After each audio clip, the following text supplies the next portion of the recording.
Good morning, everybody! I hope you guys are having one of the best Saturday mornings possible, and hopefully it even gets 1,000 times better than that. And with that said, let's get started, shall we? Now in here, as you see, I don't need to make the piece of wood round anymore, since this is continuation from the previous one. Not to mention, this way I'm hoping that the plate and the spinning top are going to match, but we will see. Now this is my second spinning top. First one ended up being too wobbly and it wasn't that great, and I'm really hoping that this one ends up being a lot more better, but we will see. I can't promise anything really. And as you see here, I'm not really using chisel that well. Well, I still have no idea how to use it. Not to mention, I don't even know which chisel to use. So, therefore, I'm trying my best. My idea here was, unlike the first spinning top, is to do the bottom of it first, so it ends up being as concentric as possible, and thus does not wobble like the first one did. Now, what I'm doing here is, I'm doing rough shape with the chisel as much as possible, and as soon as the rough shape is completed, I'm going to move on to start using sandpaper. Now with the sandpaper, I'm doing the exact same thing here that I've been doing with the plate, where I'm starting with the 60 grit, I'll shape things a little bit using the 60 grit, and then eventually I'll be moving higher and higher. Now, unfortunately, as you can see here, it kind of cuts off a little bit. That's because my GoPro died, so you don't see me shaping it with the 60 grit as much as I wished I could have shown you guys. But pretty much the concept is simple, right? I can't use the chisel to make it sharp, so I'm going to be using sandpaper to try to make the end as pointy as possible. Now, one of the things that I don't fully know here is whether or not a spinning top with a pointy end is better than a spinning top with a round end. So I'll be experimenting with it a little bit, see which one works. This one will be a spinning top with a pointy end. Maybe next one I'll make it with a more round end, and then we will see which one ends up performing better. I'm actually curious to find out myself. Now, well, again, as you see, I'm just simply shaping the end. It's pointy enough. As soon as it's pointy enough, I will move on to doing the body of it. Actually, I probably should have called it not the body, but the handle of the spinning top. And overall, this is probably one of the most enjoyable parts of the process for me so far. I decided to go with a very simple and plain handle for the spinning top, or the top for the spinning top. I'm not sure what the parts are yet. I'll make sure to learn after this. But overall, I take a chisel, I hold the chisel, and I see the wood flowing and flowing and flowing. It just felt so great to watch this. I hope you guys are enjoying it as much as I am, because seriously, it felt great, and I didn't really do much. I just held the chisel there. That's pretty much the gist of it, right? And then, once I have the rough shape, again, I'm gonna go back to using sandpaper, and I'll be sanding it and giving it a pretty nice shape, which unfortunately I cannot do with the chisel yet. Now with the sanding here, I'm pretty much just using 60 grit paper to give it as much of a rough shape as possible. I liked for it to have very nice smooth rounded edges, and that's what you see me doing here. And then from 60 grit, I move on to 80 grit, make it even more rounder as much as possible. Once I'm very satisfied with how round it is, I will be moving into using 120 grit, and then I smooth it out with 180 grit. Once the overall shape more or less is ready, I'll be moving on to the oiling it. One of the things you guys actually do not see in the video is whenever I'm oiling something for the very first time, I will actually drench it in oil, let it drink for half an hour, then drench it some more, let it drink, drench, drink, drench, dry it out, drench, dry it out, and I keep on doing it in a period of about 24 to 16 hours. So it seems like it's a very short and simple process, but it actually takes me a day, and I do enjoy the oiling process a lot. It's very pleasant, it's nice to see the color pop out, so yeah, overall I do like it a lot. So the next day when I came back to the spinning top, I actually didn't like how fat the handle looked like, so I thought I'd make it a little bit thinner and skinnier, and well, that's what I started on doing. I tried to chisel it out a little bit skinnier, but then what ended up happening, my hand accidentally slipped and the top of the handle ended up being much thinner than originally anticipated. But that's fine, I kinda rolled along with it. So as you see here, I'm roughing out the shape of the handle more or less.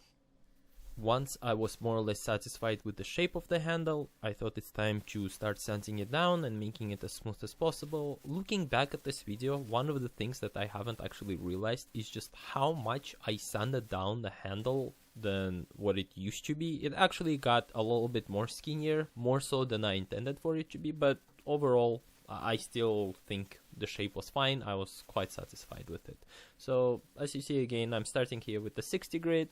I move on to 80 grit, then 120 grit, and then 180 grit, and I end up with a very nice smooth handle. And overall now by this point I'm very satisfied with how the spinning top is looking like, and well, I'll start doing finishing touches from this point onward. Unfortunately, finishing touches is actually the part that I do not enjoy as much when it comes to the spinning tops or the plates actually, because it's very tedious. I do put a lot of effort and attention to it, it's just I don't enjoy it as much as the rest of the parts, but overall still, you know what, turning things is the best thing ever, honestly. I love it, so can't complain that much. And as you see, what is involved in finishing touches is I will oil something. Once it's oiled, I'm gonna start with 180 grit, move on to 220 grit. Once I do that, I will oil it again. Then I do 220 grit, 240 grit, 300 grit. Then I oil it again. Then I do 360 grit. From 360 I move to 400. Then I think 460. Then I oil it again. Then I do 460, 600, oil it again. Then I do 800, 1000 grit. Then I oil it again. Then I do 1000, 1200 grit. And then finally I move on to 2000 grit. It actually feels awesome. That's actually the part that I enjoyed the most. When you hit something with 2000 grit, it feels... oh, I can't begin to describe how nice it feels to touch something that's been sanded out to 2000 grit. So that part I do enjoy. However, unfortunately, it does take me like 2 or 3 days to get there, just because I do let the wood drink up the oil and rest a little bit after I oil it, and only then I start sanding it down again. Once I was done sanding the whole thing down to 2000 grit, my camera decided to go off focus, unfortunately. You can kind of see it shining. It felt amazing to touch. Probably one of the best feelings I've ever felt, ever. You guys really have to experience 2000 grit wood. It just, it's such a nice feeling. But overall, as you see, once it's done, I decided it's time to start cutting it. Again, I'm not too sure if I'm doing a right job cutting it. I have contemplated maybe getting a saw to cut it. I don't know if that's how I should be doing it or not, and if you guys do happen to know, please let me know what's the best way to cut something off of a block of wood. Is it better to use a handsaw or a chisel? And then here, now once it's cut, I'm trying to do the same thing as I did with the plate, which is I stuffed a chuck full of cotton cloth, which more or less feels soft. Then I do not actually tighten chuck as much here as I did for the plate. The main reason for it, I still do not want to damage my spinning top. It feels way too nice to damage. Seriously, I just love touching it so much. And well, that's why, you know, I put it in lightly, and because of that I decided not to use a chisel, and all I'm doing is just simply sanding the top.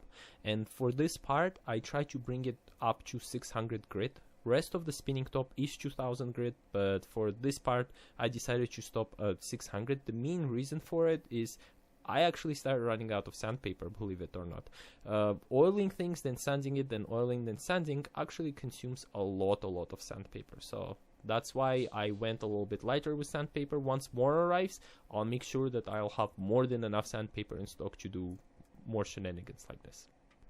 And the spinning top is complete, as you see here. Overall, I was very satisfied with how it ended up being.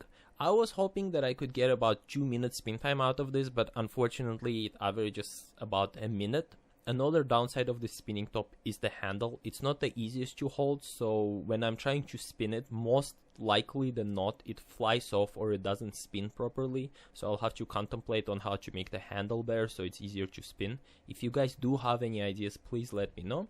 But still, as the first spinning top, I was very happy.